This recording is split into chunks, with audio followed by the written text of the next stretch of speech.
Ladies and gentlemen, we bring to you Cover Your Assets with Jim Lynch, an independent voice on Wall Street, the economy, sports, politics, bringing almost 50 years of experience to those subjects and more. Good morning, Mr. Lynch. And good morning to you. Amen, brother and sister, on your Tiger Woods comments. Appreciate it. And with a little history, let's move on back to more Ted Brown, more William B. Williams. There you go. Those were the days. They were all friends of my father's, and like I said, I used to stay up in the summer times listening to Long John Neville on WOR. There you go. And my father would constantly. Remember Rambling with Gambler? Yeah. I can remember one night. I don't know what time it was. Early, obviously. The kids were at the table having dinner. I was listening to Ted Brown. I called in. He took my call. That's right. That's right. That used to be... He became an instant hero. I've never done that since. I guess I was too excited with it.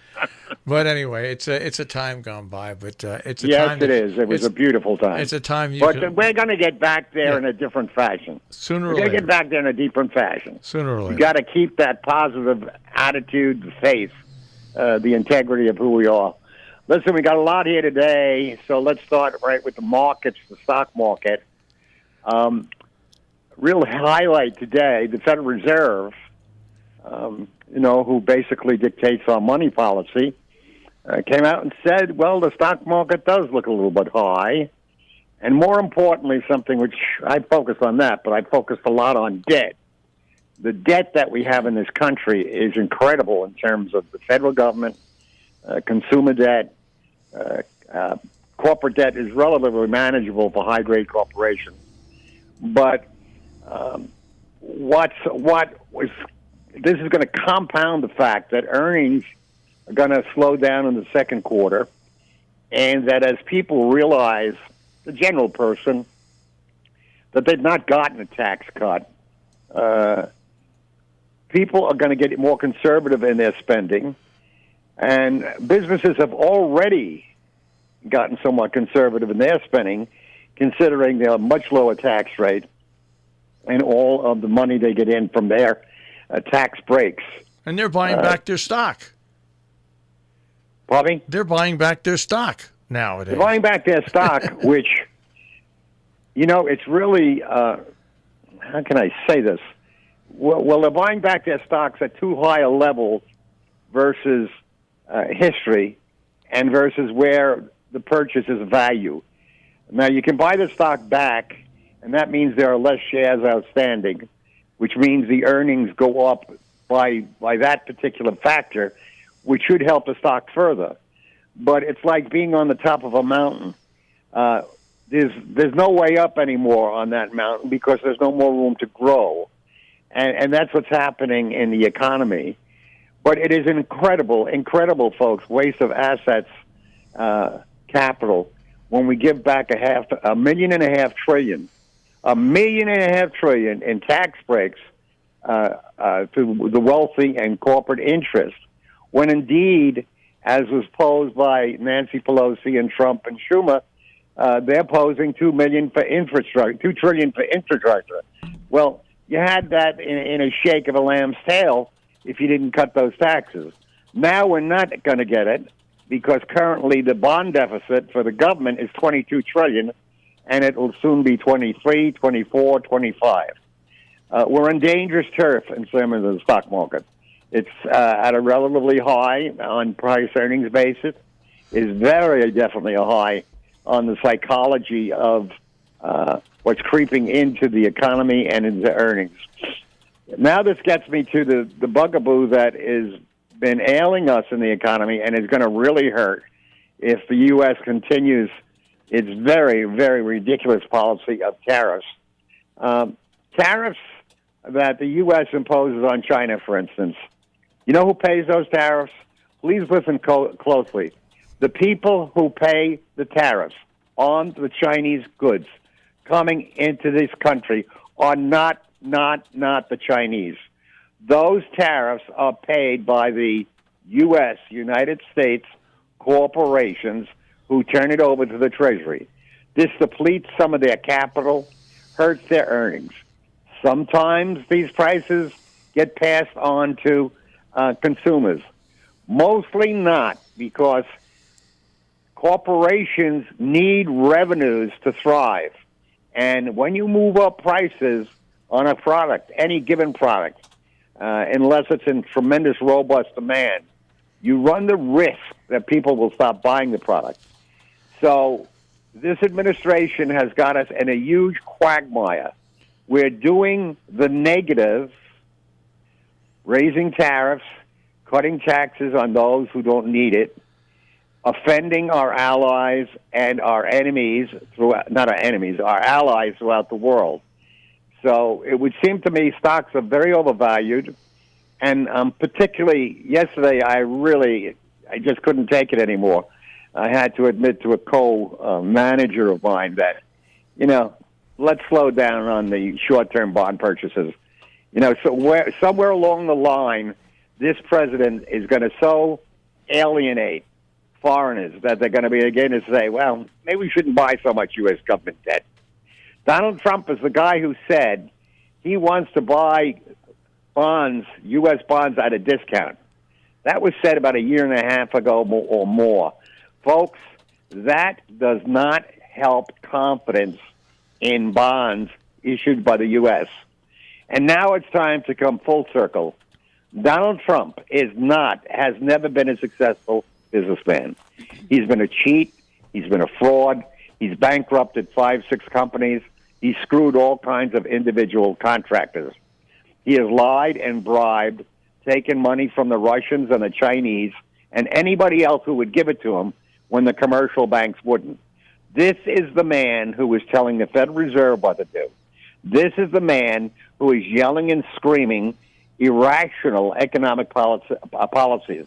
This is the man who does not know how to make a deal. So if you voted for Donald Trump, God bless you. I hope you can get through the next year or whatever it is in fine fettle, but be prepared for some rocky roads. Well, the best explanation I heard on tariffs was done months ago, and I forget who it was. When Donald Trump first proposed the tariffs, the speaker, and I think it was on, believe it or not, Bill Maher's show, said following: Don't use the word tariffs. Use the word tax, because a tariff is a tax. Amen. The Chinese don't pay the tax. The business pays the tax. Sometimes the tax gets funneled along to the consumer. Sometimes the business tries to eat the tax as long as they can. But think of tariffs as a tax. Why wouldn't you? Because a lot of people don't. They think of tariffs as being a penalty against the country that they're placed on. Because, I hate to say this, because a lot of Americans are stupid. They think... Well, you mercifully led right to my point, which is if we could have a little more of an education, if you will, not an education like serious, but just, hey, a tariff is a tax, a little bit from the media instead of this breathless, whatever it is whatever side you're on, whatever it is, a disaster. A little more explanation and exposition might go a very long way. Yeah, you may sell get fewer eyeballs, but it will go a very long way to creating some sort of intelligent discourse so that in 546 days, when you get a chance to vote, you'll know what you're voting for. But the whole thing about Jim and Joe and listeners out there about tariffs and taxes and things like deals.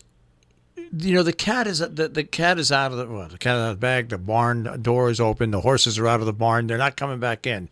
The global economy is established, and to be successful, we have to be a part of that global economy.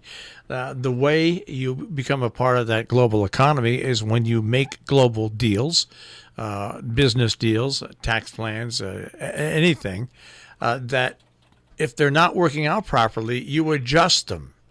You have the power of a country that has a good economy, and you have that power to adjust those deals when it's time to adjust them.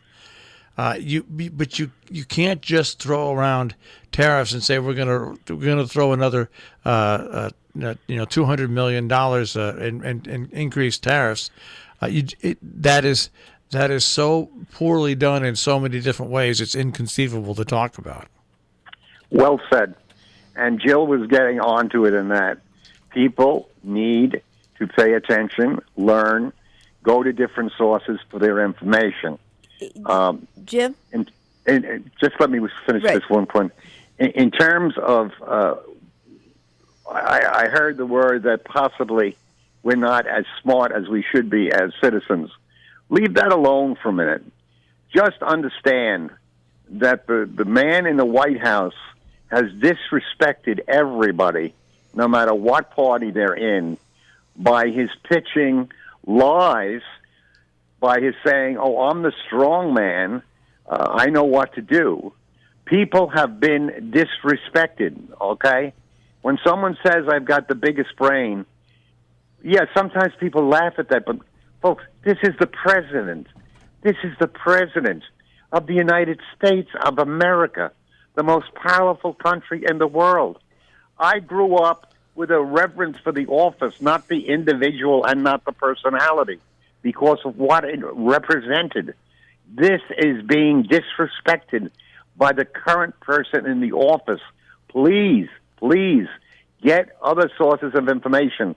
To be frank with you, you know where I come from. You know my policies, my politics. I have been deliberately going to Fox News and watching X amount of shows, not necessarily just Wallace, who's great, but other people, to understand where the people in this country are now who've been so locked into the current person in the White House. And why have I done it? I've done it to try and raise my knowledge and understanding of what's going on. I empathize with people who were left behind in 2008. It was criminal. If we had put some of these bankers in jail, we wouldn't have the demoralization that took place over the next 10 years. Unfortunately, we didn't. So individuals who feel weighted down by that must overcome that. You can beat it. You can overcome it. You can thrive again. But you can't thrive by being negative.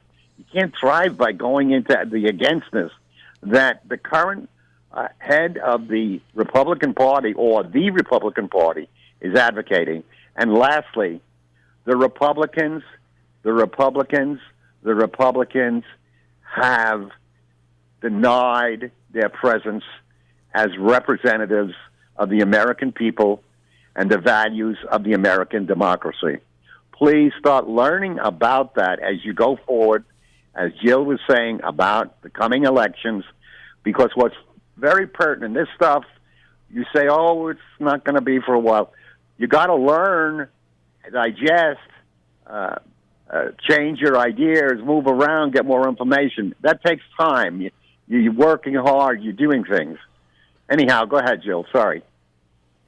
What I was going to say is that sadly, people don't know what they don't know, so they don't know where to go to find out about it. And I thought that would, that's guidance that's necessary. The problem with turning it into just a constant political barrage is we can go to the other side completely. You know, I was listening to All Things Considered on our station yesterday, and the explanation that they were giving for the situation in China, etc., was, so stupid that I'm thinking, gosh, people are sitting here listening to it, nodding, going, oh, yes, of course, that's what's going on. And it isn't at all. It just isn't. But because it's coming from another side of the political spectrum, it must be true. And so what I'm plumping for is some genuine knowledge, not something that is slanted based on the way that you are wanted to vote by whichever outlet you are, utilizing. And that's where I think we've got a pretty big problem. A friend of mine, I read some notes of his today, and he posed an interesting question As you go through life, you should ask yourself, what is it I don't know? And that wasn't so much about politics. It was about everyday living, getting up, eating well, exercising, working hard, educating yourself, things of that nature. However, the remedy is very simple in attempting to solve what you don't know. And that's the act of introspection. That's the act of taking 5-10 minutes a day, maybe 3 minutes, but on a regular basis, to just go quiet in yourself, become into greater awareness, go into that being which is you and not the outside world. Go into that being that doesn't always need to be satisfied by turning the channel or having another piece of cake. And if you can do that every day, 3-5 minutes, maybe you extend it, maybe you move it around, but just focus and put the question, what is it? What is it I don't know? And what is it I need to know to live my life in a better, happier way? That's very simple, folks. Not easy to do because it's hard sometimes for us to concentrate on the fact that we have an inner being that we really don't give enough credit to. So I would humbly, and hopefully suggest to you that you might work at that.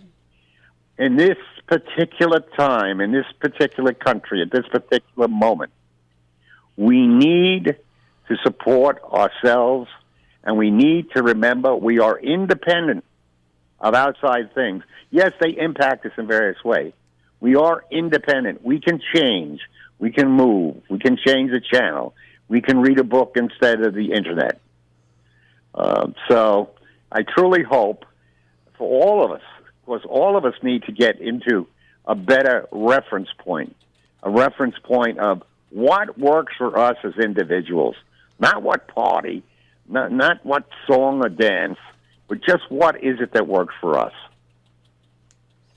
You know, I look at the broad outlook on what's going on in our economy, and the thing that scares me, and I have a lot of friends that are local farmers, and what is going on with this country and agriculture is a crisis.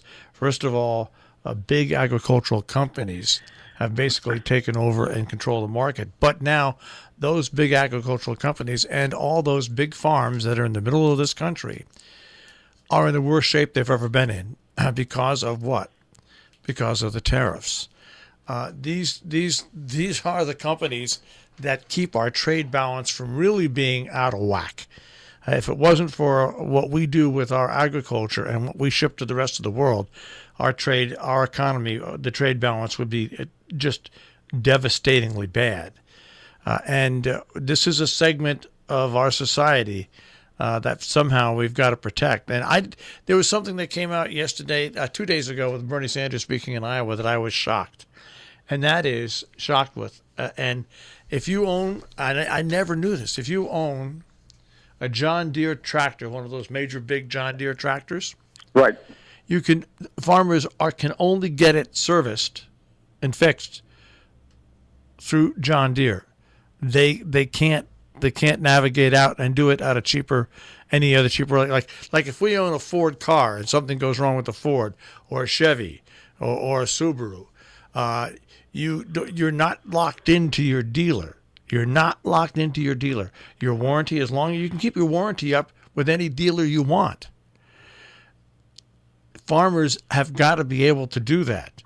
I mean, this is a segment of our, and I only have a minute left, so I'll shut up. This is a segment of our economy that we can't afford to do what we're doing to it right now. Amen. As we can't afford to allow the drug companies continue raising prices, just making more profit and causing more cost to individual people. We've got to get out of this corporate mentality of the profit is the only thing. Yes, profit is very important. It makes the world hum, but it's not the only thing. And we've got to get back to taking care of our overall population because, frankly, folks, that's the biggest boon to any economy. A populace that's healthy, happy, working hard, spending. Anyhow, I hope this, whatever we've said, has been helpful. I really wish all of us the best as we go through the next weeks, months. We will get through. We have to hold on to our institutions at the government level. But most importantly, back to Jill, we have to learn what we don't know. Cogitate on it, think about it, and then figure out your plan in terms of who you're voting for. All right, Jim. You have a very good day and good week. God bless. Bye-bye. Jim Lynch and Cover Your Assets here on Robin Hood Radio, robinhoodradio.com.